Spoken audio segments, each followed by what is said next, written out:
Hi, I'm Kirsten Schnorrell. I'm a river guide on the Salmon and Snake Rivers, and I live in Lewiston, Idaho.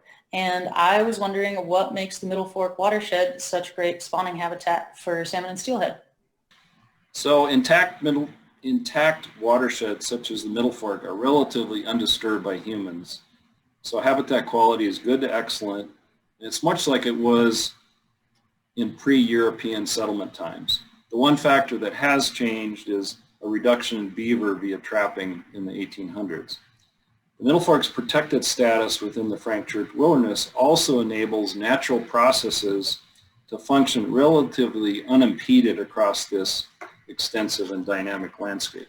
So as a result, fires, floods, debris flows, snow avalanches recruit wood and sediment to these streams. And these processes create and maintain a dynamic mosaic of landscape conditions that support diverse, high-quality connected habitats. These processes and the habitats they create provide a physical template that's essential to the expression of native species life history diversity as well as genetic diversity. And it's reflected in the Middle Fork in several different characteristics. First of all, the Middle Fork fish are still genetically diverse, both within and across tributaries. So fish in Lower Camas Creek are different than fish in Upper Camas Creek. And then they're also different across drainages. So Camas differs from Loon, differs from Big. In addition, Middle Fork fish exhibit very high life history diversity. They have multiple freshwater and saltwater ages, and we have the potential for up to 18 different age classes to return and contribute to spawning in a single year. Middle Fork fish are also incredibly unique because they spawn at the highest elevation of any spring-summer Chinook stocks in the world. There are no other Chinook salmon populations in the world that spawn so high and migrate so far. Middle Fork, as we've discussed, also arguably contains some of the highest quality, most diverse, most connected, and most functional spawning and rearing habitats in the entire Columbia Basin. And finally, Middle Fork fish have very high resiliency, and resiliency can be defined as ability to respond when conditions improve.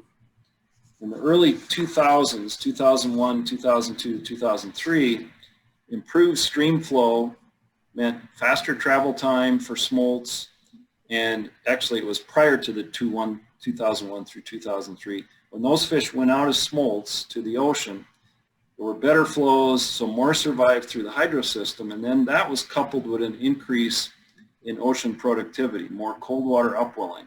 We had a 5-fold increase in adult salmon returns during those 3 years, 01, 02, 03. So that resiliency clearly demonstrates these fish can still respond in the future. And in the large and dynamic landscapes like the Middle Fork, habitat diversity and that environmental variation caused by fires, floods, etc., establishes that template for genetic and life history diversity, which leads to population resiliency. In addition, large, well-connected, high-elevation basins like the Middle Fork may serve as anchors for survival of not only Chinook salmon and steelhead, but also other species in this era of a changing climate. Some researchers at the Rocky Mountain Station, Dan Isaac and Charlie Luce, have found that the slow pace of water temperature increases in high elevation mountain streams portends their role as refugia in the future. So the Middle Fork's importance as a cold water refugia is further enhanced by the fact that, again, these fish spawn at the highest elevation of any spring-summer stocks in the world. So the bottom line is Middle Fork habitat is complex, it's intact, and that leads to diversity in these stocks, which leads to ultimately making them more resilient and more likely to persist in the future.